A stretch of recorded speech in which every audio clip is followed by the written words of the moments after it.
Hey guys, thanks for joining us today. I am here with Rollie Mae Etulle. She is a third-year AUD student from A.T. Still University in Mesa, Arizona. She drove here all the way to Los Angeles from Mesa back in March. And guess what happened in March? COVID-19 struck and Los Angeles shut down. So she was stuck. So her and her dog were stuck indoors for a couple of months.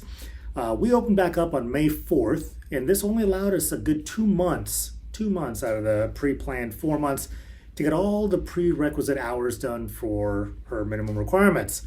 So luckily, AT still adjusted those minimum requirements and we're able to meet those needs. So Rollie Mae, thank you for joining us. Yeah, thanks for having me. So of course, our point today is to kind of talk about students and why it's important to take students. But tell us about this whole experience, about everything that went down. Yeah, like you said, literally right when I moved here, everything shut down. Luckily, you've been pretty open and letting me know, keeping me up to date about the office. My school was fortunate enough to let us watch webinars to count for some lost hours that we'll be missing. But everyone's been pretty open about letting me know what's going on. Yeah, it's been pretty tough because luckily you don't live too far from here right now. Yeah. But every week on week, we didn't know what was going to happen next week. So it was like almost every Sunday evening I was sending a message off. And I'm sorry, some Sundays I didn't send a message. And That's all right. You were here waiting at the front door and nobody was here. So why, in general, and I know aside from COVID-19, why is it important for audiologists to take students? I think it's important because, this is where we're going to be, we need that patient interaction. We can learn so much in school, and apply it to the clinic. But then if we don't have that patient interaction, if we don't have that time management skill, we won't learn, right? So I think it's really important to have those clinical settings and opportunities so that we can work on those skills. Absolutely. A lot of people are hands-on learners, some are book learners, and that hands-on experience ties in with the didactic learning you've got Definitely. From your program. Do you feel like students are a burden to audiologists? I hope not. I think in the beginning we might, because we're still learning how to do an audio in like 30 minutes or whatever, however long it takes. So maybe the preceptors aren't used to that longer time frame.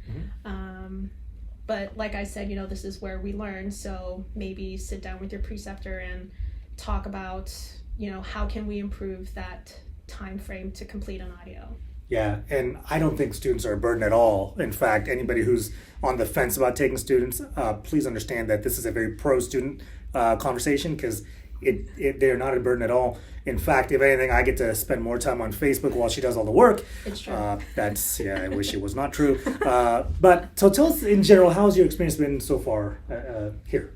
I think it's great. With COVID, unfortunately, I didn't get as much clinical hours as I would have liked.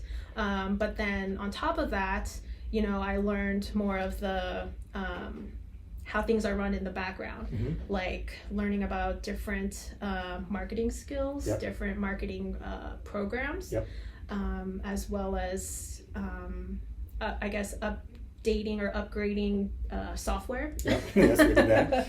If we run into that issue, what can be done with that? So I think even though I didn't get to have patient interaction, I still learned a lot. Have you done any hearing aid fittings? Yes. How about sermon management? Definitely. Did you do any audios? Of course you did some audios. Yeah. What about some verifications? Speech mapping, yes. And that was new because we actually had a new piece of equipment and we were learning it, and then as we learned it, we found out there was an update, and so we got the new download, which is a beta. So luckily she was very instrumental in getting that up and running, and I think you have had more experience with that unit than I have. Yes. So that's great. So I think in conclusion, luckily I think we've hit almost all the hours that you were, the adjusted hours. Yep. And in terms of recording what you've done, it's been a piece of cake on my end. And I think, number one, of course, this wasn't about you or me or our clinic, but in general with students. I think students are very motivated, and if you are actually even interested or haven't even thought about it, reach out. I'm more than happy to help you understand why it's important for students to learn from us. If you think you're a good audiologist, spread that love and pay it forward, because these students need our help right now. You've probably heard all of these posts, or you've read all these posts where students can't find externship sites.